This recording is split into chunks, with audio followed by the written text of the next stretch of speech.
Je ne sais pas si vous avez en tête les 3 dernières prédications que nous avons entendues. Wow. Si ce n'est pas le cas, vous pouvez toujours les réécouter.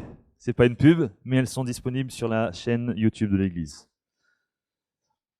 Alors sans refaire les prédications, parce que ça ferait long, sans les réduire non plus à ce que je vais citer, je ne veux pas dire qu'ils n'ont dit que ça, j'aimerais juste rappeler, dimanche dernier, Matthieu nous a parlé sur, je l'ai entendu, les masques, pas ceux qui sont sur les visages tout de suite, mais les masques dans nos vies que nous pouvons avoir.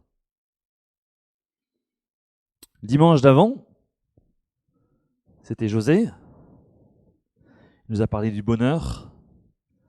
Il a terminé, entre autres, sa prédication sur 1 Jean, chapitre 4, verset 20. Si quelqu'un dit « j'aime Dieu » alors qu'il n'aime pas ou déteste, suivant les versions, son frère, c'est un... Ça va, on a la même version de Bible, un menteur.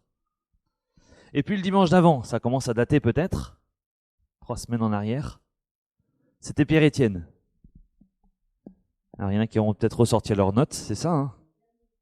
L'amour. Il sait plus ce qu'il a prêché. Si, il a prêché sur 1 Corinthiens 13 en dressant le portrait de l'amour ou différents portraits de l'amour. Je ne sais pas si pour vous, vous voyez une suite, moi je la vois beaucoup. Je vois beaucoup de liens dans ces choses.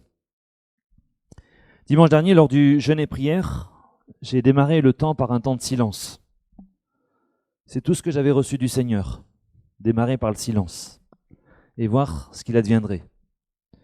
Moi qui aime organiser, planifier les choses sans pour être autant rigide ou pas à l'écoute, c'était un joli défi que Dieu m'a lancé. Et j'ai dit ok. Je n'avais pas le choix. J'aurais pu faire ce que je pensais, mais ça n'aurait été pas le choix de Dieu, c'est sûr. Et c'est ce que nous avons fait en tout cas. On a commencé par un temps de silence après avoir chanté un chant. Ce temps de silence était pour chercher la face de Dieu et savoir comment il voulait compris. Et vous savez quoi? Il a répondu. Ça peut surprendre ou pas, mais c'est bon de le dire. Il a agi aussi. Dieu a rapidement mis à cœur à une personne de demander pardon à d'autres. Puis les prières ont continué. Des paroles, des pensées, des images ont été partagées. Et Dieu a mis à cœur de prier pour le pardon. Le pardon entre nous, dans l'Église. J'y reviendrai tout à l'heure. Avec la conviction, pour ma part, que c'était aussi le sujet pour ce dimanche. Et là, j'ai revu ces 3 prédications se compléter les unes avec les autres, sans qu'aucun de ceux qui ont prêché ne se soit consulté. L'un a même dit que ce n'était pas le sujet qu'il voulait apporter. Dieu est Dieu. J'aime à le répéter parce que c'est important de s'en rappeler. Dieu est Dieu. Et il dirige suivant sa volonté. Alors, c'est extrêmement rare que je fasse ça, mais j'ai appelé Emeline en disant, écoute, j'ai ça à cœur. Et elle m'a dit, mais c'est aussi un sujet que j'ai à cœur. J'ai dit, bon, c'est bien. Et voilà aussi pourquoi nous avons pris ces chants ce matin, non pas parce qu'ils ont été imposés, mais parce que Dieu parle d'une manière et d'une autre pour qu'ensemble on se rejoigne. J'aimerais nous arrêter sur 2 textes ce matin. Le premier dans 1 Jean, chapitre 4, verset 20. Vous savez de quoi il parle? Je viens de le citer il y a quelques instants. Si quelqu'un dit « j'aime Dieu » alors qu'il n'aime pas ou déteste son frère, c'est un menteur. On connaît bien ce verset. Est-ce que j'aime Dieu? Oh, évidemment que oui. Et je pense que tout à chacun, on serait assez à l'aise de dire « oui, j'aime le Seigneur ». J'espère.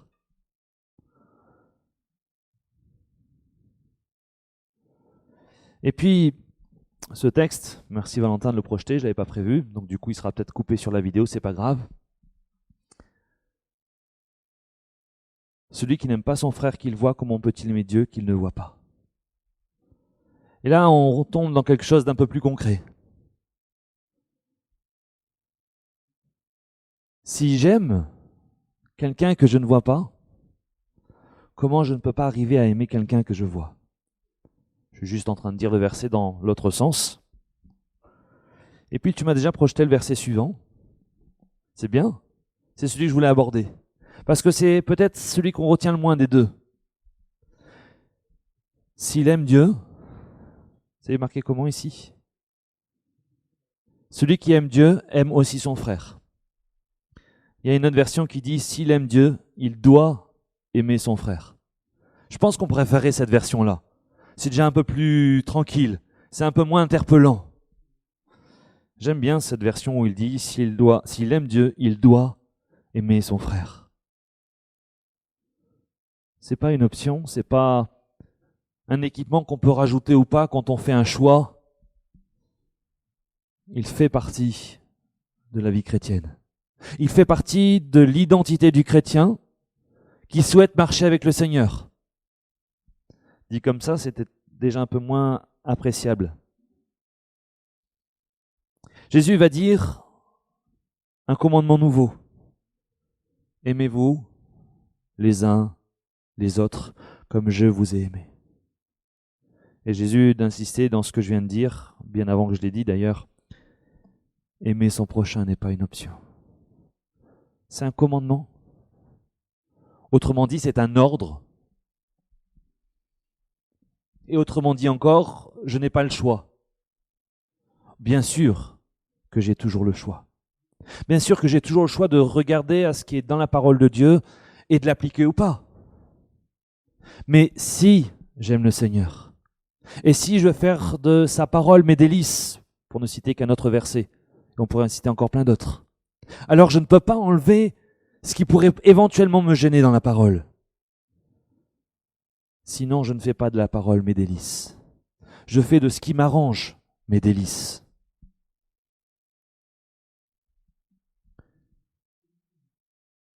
Aimer, ce n'est pas juste quand tout va bien ou quand tout ira bien entre nous. Sachons-le, ça ne sera pas possible ici-bas.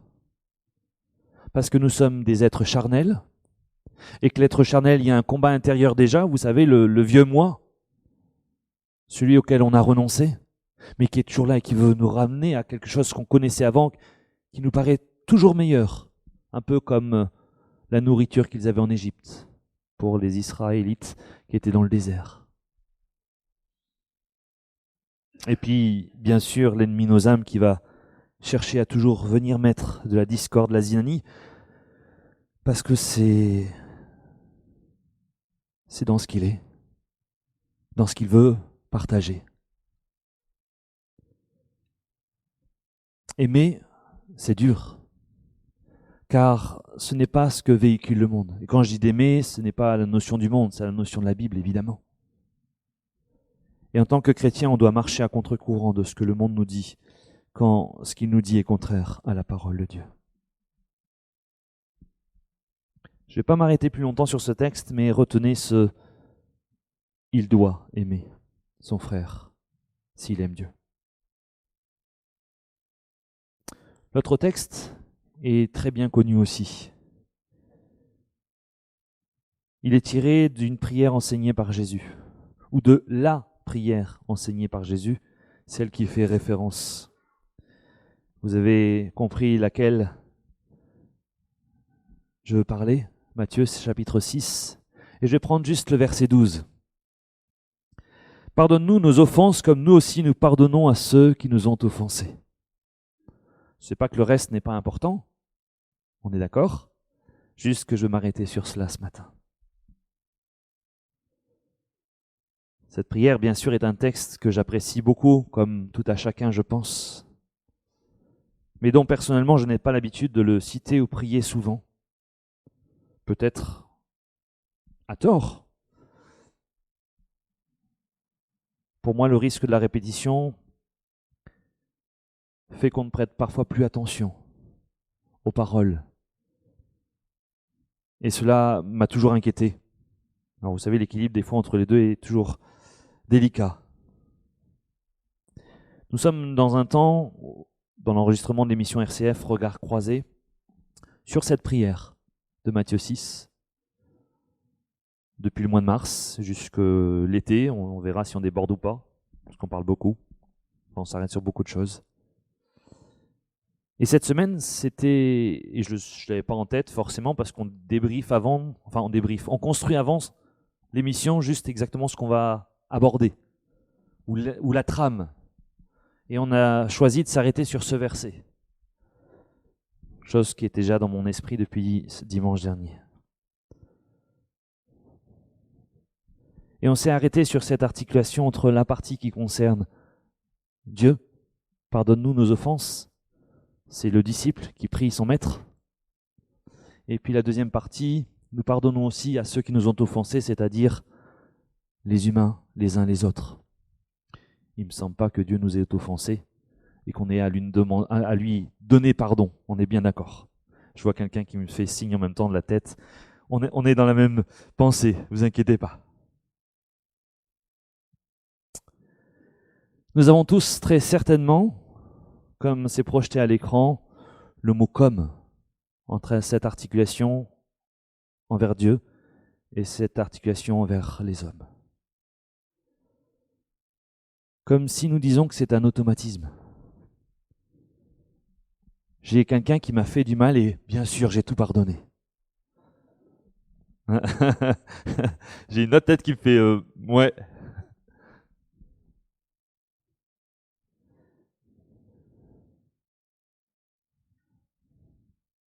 Puisque toi, Dieu, tu le fais avec nous. Enfin, c'est certes, on pense là de Dieu, c'est-à-dire que peu importe ce que je ferai, je viendrai, je demanderai pardon et ça sera reparti comme avant.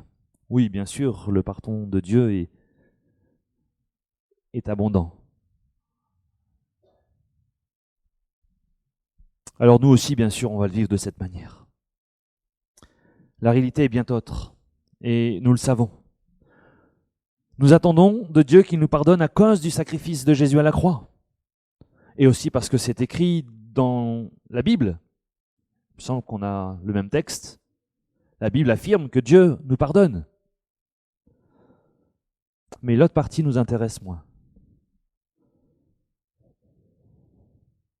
Combien de blessures sont parfois faites volontairement, bien sûr aussi involontairement, qu'on soit conscient ou pas? Je crois qu'elles sont bien trop nombreuses d'une part, et trop souvent moins résolues d'autre part. Mais avant d'aller plus loin, j'aimerais encore parler de ce comme. Le mot grec peut être bien sûr traduit par comme, c'est tout à fait juste, mais il est aussi possible de le traduire par selon ce que ou d'une façon semblable. Et là, le texte prend un autre relief. La prière pourrait être écrite de cette façon sans être en faute avec le texte original. Seigneur, pardonne-moi selon ce que je pardonne aux autres. Et c'est tout à fait bon. Mais ça change la perspective de ce verset. Car bien souvent, nous ne continuons pas notre lecture jusqu'au verset 14, qui nous dit « Si vous ne pardonnez pas aux hommes, votre Père ne vous pardonnera pas non plus. » Paul le redira avec d'autres mots dans Colossiens 3,13 « Supportez-vous les uns les autres et pardonnez-vous mutuellement si vous avez des reproches à vous faire. Le Seigneur vous a pardonné, faites de même. » Alors si on parle de pardon, c'est parce qu'il y a une offense. C'est quoi une offense? Je ne vais pas m'arrêter longtemps dessus. Mais je vous cite 12 synonymes qui peut-être permettront d'élargir ce mot, cette vision du mot. Ça peut être un affront, une atteinte, une agression, une blessure, une brimade, une infamie, une injure, une insolence, une insulte, une mortification, un outrage. Et avec ces termes, bien sûr, tout ce qui en découle dans la blessure qu'il a, dans l'offense qui est faite. C'est une parole ou un acte qui porte atteinte à une personne. Quelles sont les conséquences d'un non-pardon? Puisque là, depuis tout à l'heure, je parle de pardon. Mais quand il n'y a pas de pardon, quelles sont les conséquences dans ma vie ou dans celui qui est offensé? Alors, je ne dis pas que ce que je vais citer, c'est intégralement ça pour chacun. Mais ça donne des pistes de ce que cela peut être. Et bien sûr, la liste n'est pas exhaustive. Le non-pardon, ça peut être non pardonné de Dieu. Et ça, on l'oublie souvent. Puisque je ne pardonne pas, alors je ne reçois pas le pardon. Ça peut être bien sûr des blessures. Ça peut être des sentiments de colère, de trahison, d'insécurité. Cela peut engendrer parfois la haine, la critique et donc aussi l'opprobre. Cela peut amener la destruction des relations. Oh, bien sûr, on a des masques pour cacher cela. Ça peut être amené parfois, en ce qui nous concerne en tant qu'Église, à un détachement de l'Église, un détachement du service, un éloignement.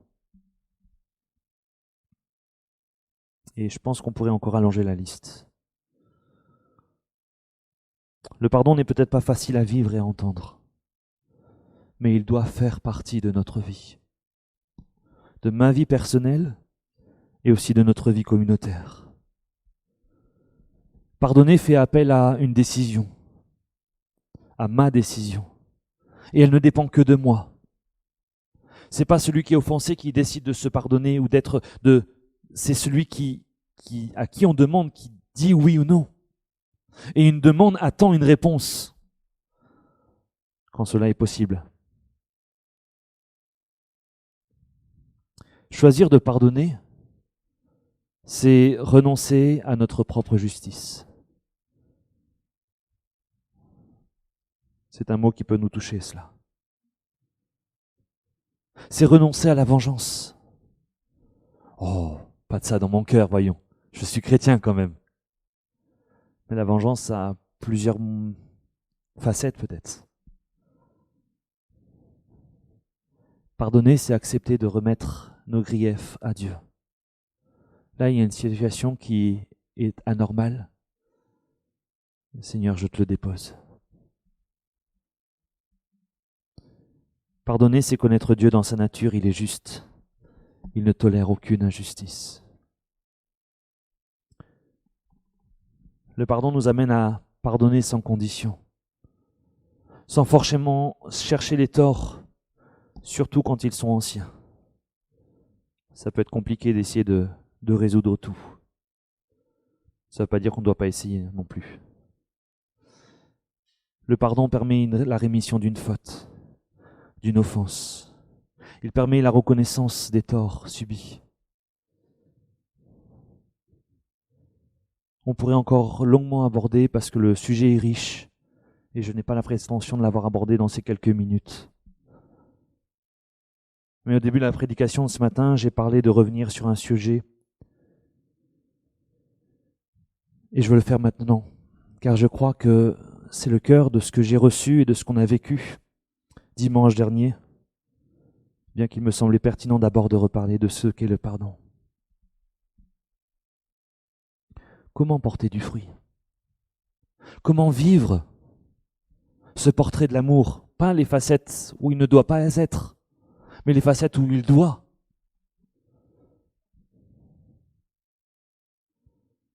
Comment attirer les perdus à Christ quand nos vies personnelles et notre vie communautaire est meurtrie de blessures, d'offenses, de non-pardon, des choses qui sont sues et des choses qui ne sont pas sues, parce qu'on ne sait pas tout et on ne voit pas tout. Je n'ai pas consulté conseil sur ce sujet, je suis resté dans ma bulle, à part avoir parlé à Emeline pour la louange. Aussi, c'est en mon nom propre que je parle, car je crois que c'est aussi ma responsabilité. Mais j'espère bien sûr que cette démarche sera aussi celle de tout à chacun. Depuis que j'ai la joie de vous côtoyer,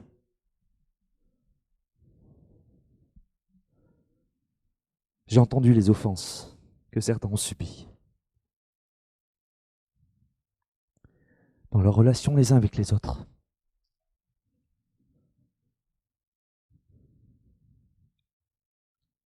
Parfois même ici dans ce lieu, peut-être même de cette plateforme. Cela a brisé des relations. Cela a brisé de la confiance.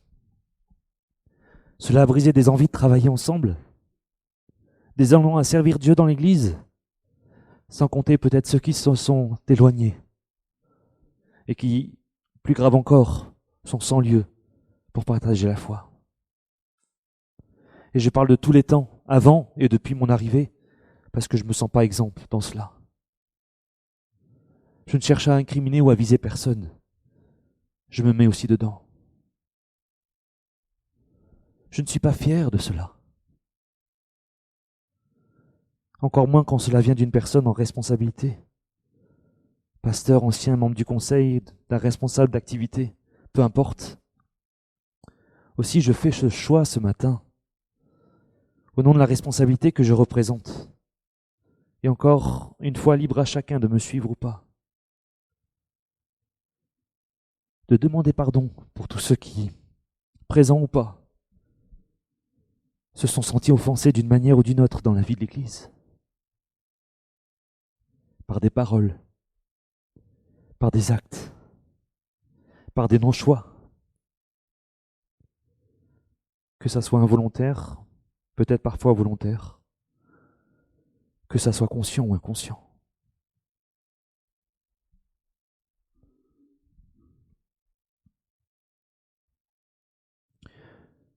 J'ai vraiment reçu cela sur le cœur dimanche dernier alors qu'on priait.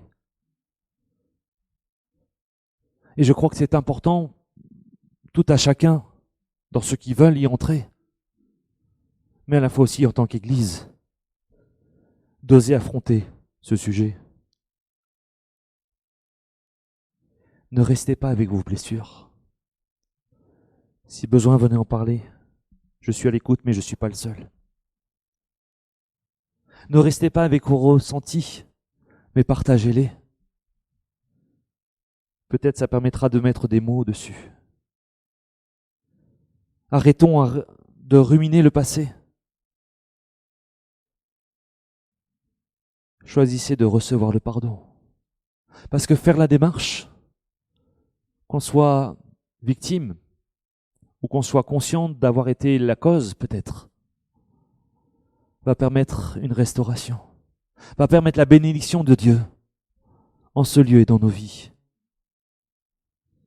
Il est possible que nous ne puissions pas réparer les torts, mais il est possible d'aller de l'avant. Et c'est mon désir pour cette Église dans laquelle je suis aujourd'hui. Je veux vraiment nous inviter à être sensibles à l'Esprit de Dieu, sensibles à ce que Dieu voudrait dire dans mon cœur, dans ton cœur. Peu importe que tu aies subi quelque chose ou que involontairement, voire aussi volontairement, tu aies fait du tort à quelqu'un. Ne restons pas en arrière. Ne restons pas là, assis, en disant « mais ça passera » ou peut-être jamais. Et ça ne changera pas, c'est pas grave. Je suis conscient que le pardon, quand il est accordé, n'exclut pas le fait qu'il y ait possibilité d'avoir d'autres blessures à l'avenir. Parce que nous restons humains. Je reste humain. Et même si je veux rester à l'écoute du Seigneur et à son esprit, il m'arrive, malheureusement, de faire à ma tête ou de penser que j'ai pas besoin de consulter Dieu parce que je sais ce qu'il faut faire.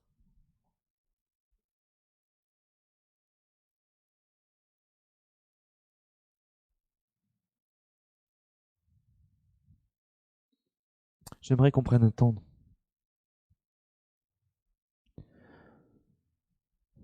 peut-être de rejouer un de ces deux cantiques qui traitent du pardon. S'il vous plaît, la musique, merci.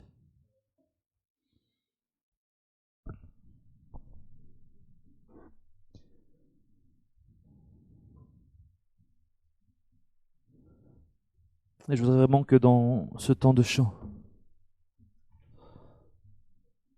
tu puisses dire, Seigneur, pardon d'avoir jugé, pardon d'avoir critiqué. Relève-moi. Et si quelqu'un fait une démarche de pardon envers toi,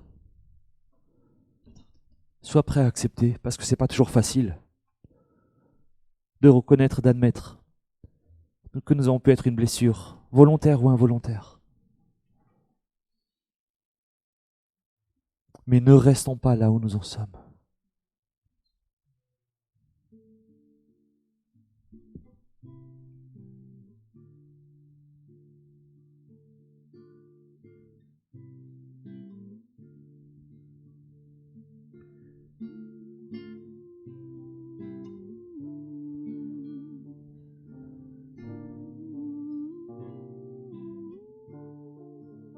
tu as besoin de te taire quelques instants pendant ce chant. Écoute simplement les paroles. Écoute ce que Dieu veut dire dans ton cœur, mais ne le chante pas simplement parce qu'on prend un chant. Si tu le prends, c'est parce que tu es convaincu qu'il y a besoin qu'il y ait des choses qui changent dans ma vie, dans ta vie, dans notre vie communautaire.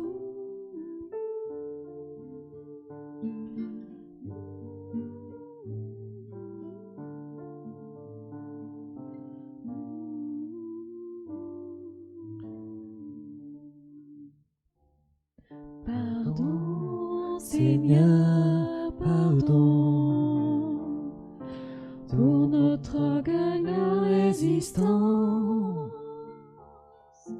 Viens enlever nos suffisances et chasser notre arrogance. Pardon, Seigneur, pardon pour toutes nos pensées impures. Viens Changer nos cœurs si durs, nos raisonnements obscurs. Oh, relève-nous, nous sommes tombés si bas. Oh, relève-nous, par ta grâce et ton pardon, et pitié de nous. Nous nous humilions devant toi.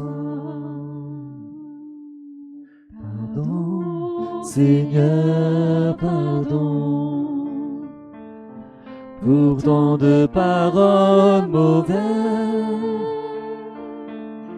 Viens adoucir nos mots, nos lèvres, et que nos querelles s'apaisent. Pardon, Seigneur, pardon, de toujours garder rancune. Viens changer notre amertume, transformer notre attitude. Oh, relève-nous, nous sommes tombés si bas. Oh, relève-nous, par ta grâce et ton pardon, et pitié de nous. Nous nous humilions devant toi. Oh, relève-nous, nous sommes tombés si bas. Oh, relève-nous, par ta grâce et ton pardon, et pitié de nous. Nous nous humilions devant toi.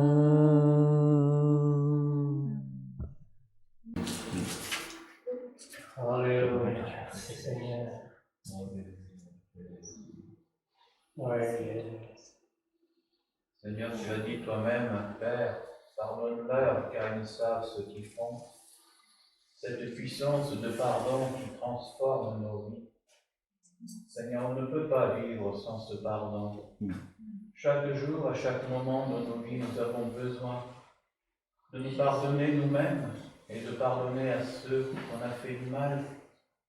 Et comme il a été dit ce matin, Seigneur, tu vois tout. Tu connais tout. Il n'y a rien qui n'est caché. Seigneur, merci de restaurer, de bénir. Merci de guérir. Parce que tu es Dieu. Tu es l'auteur du pardon, Seigneur. Merci parce que tu m'as pardonné. Merci parce que tu nous as pardonné. Et c'est vrai, Seigneur, tu nous as donné une famille tellement merveilleuse. Parce que c'est toi, Seigneur, qui nous a donné le salut. Seigneur, merci. Mets dans notre cœur, Seigneur, cette unité. Mets dans notre cœur l'amour les uns pour les autres. Seigneur. Merci Seigneur. C'est vrai que c'est difficile parfois d'aller voir un frère, d'avoir quelqu'un et lui dire pardon. Mais Seigneur, comment peut-on prendre la Sainte Seine tous les dimanches dans nos habitudes? C'est que pendant la semaine, j'ai de la rancune envers mon frère. Seigneur, tu nous as dit il y a quelque temps que tu pleures de voir ton Église. Seigneur, merci de nous visiter, de nous restaurer et de nous parler au plus profond de nos cœurs.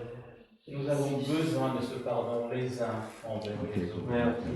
Que ton nom soit béni, Seigneur. Que ton nom soit béni. Sur la terre comme au ciel.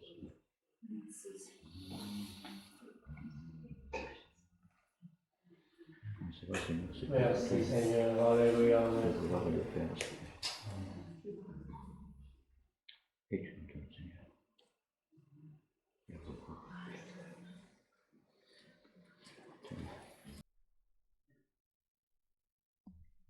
Cette semaine, j'ai eu deux sœurs en Christ que j'ai aidées dans leur démarche de pardon, et je voulais vous le partager parce que j'ai trouvé ça très beau, ça m'a beaucoup encouragée.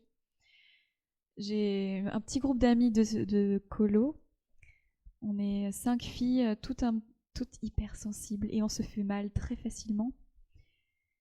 Et on a du mal à pardonner les unes aux autres. Et 2 d'entre elles sont venues vers moi, ça faisait des mois qu'elles étaient en froid et qu'elles ne voulaient plus se parler. Et c'était un coup de pied dans la fourmilière pour notre petit groupe. On était toutes déstabilisées. Et elles sont revenues chacune de leur côté. Écoute Emeline, je ne comprends toujours pas pourquoi l'autre m'a fait tant de mal.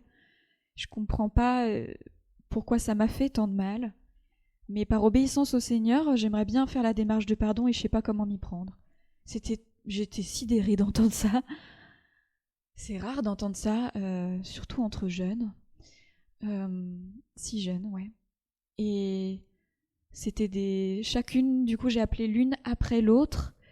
On a remis les choses dans la prière, on a mis des mots précis pour qu'elles puissent se demander précisément pardon pour ça. Enfin, j'ai besoin de te pardonner pour ça et pour ça. Et que tu me demandes pardon. C'était très précis, c'était très clair. Et elles ont réussi toutes les deux, ensemble, après ces appels-là, à se demander pardon. Elles sont revenues vers moi dans une joie et une paix et une attitude d'adoration renouvelée complètement. Disons que le pardon, ça leur avait aussi appris le pardon de Jésus-Christ dans leur vie. Combien c'était une simple obéissance de Jésus à la croix. Quand il y allait, c'était trop pour lui. Mais il a gravi la montagne, il est monté sur la croix et il a pardonné. Et ça a rétabli l'unité. Et ça, c'était trop beau de voir ça au sein de mes amis. Merci Seigneur.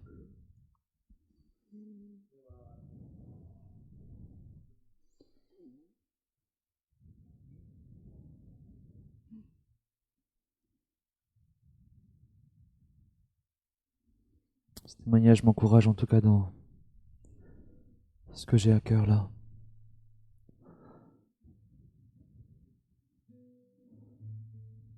Prenez le temps. Prenons le temps de nous examiner.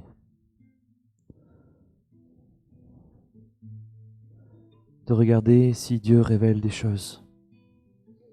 Et s'il les révèle, de chercher à les résoudre, non pas par une force humaine, mais par la présence de l'Esprit en nous qui nous donne la force, par amour pour Christ et sa parole, à chercher à marcher dans ses voies.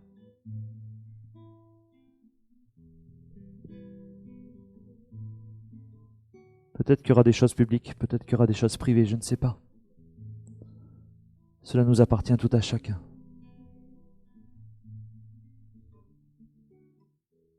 Mais ne restons pas. Ne restons pas en arrière. Ne restons pas avec ces blessures, ces offenses, qu'elles soient à tort ou à raison.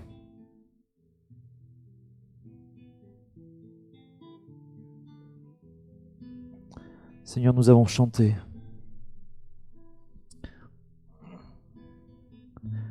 Nous avons chanté que nous voulons nous humilier devant toi.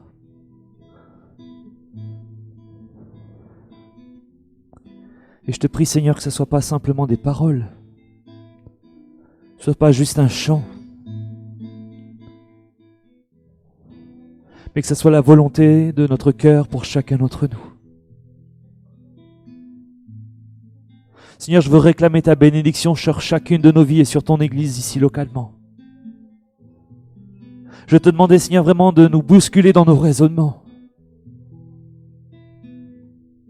J'ose faire cette prière parce que je sais que ce que tu fais, tu le fais par amour et tu le fais dans un but de construire. Aussi, Père, tu as entendu ce que nous avons dit ce matin. Peut-être encore dans le silence de nos cœurs, au travers du chant, au travers de ta parole. Et nous voulons te prier, Seigneur, que tu puisses agir. Tu puisses nous aider à dépasser nos barrières, nos limites.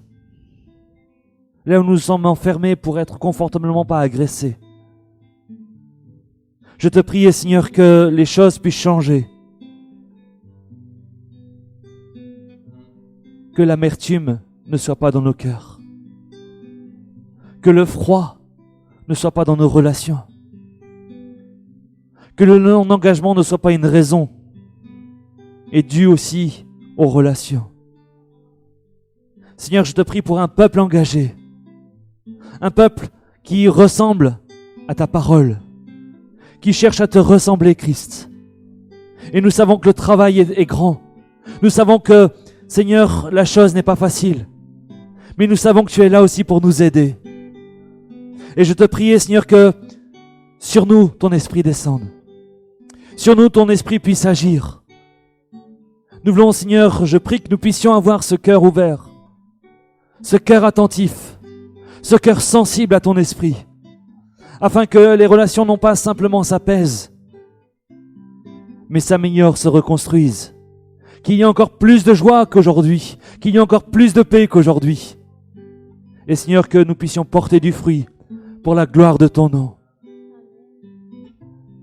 Jésus, c'est en ton nom que nous prions. Et nous croyons que ce que tu as dit, tu vas l'accomplir.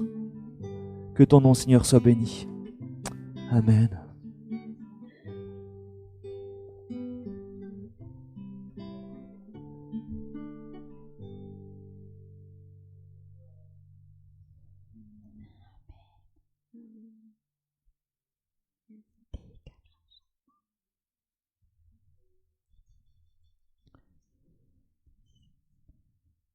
Je vais vous laisser dans la bénédiction et dans la parole du Seigneur.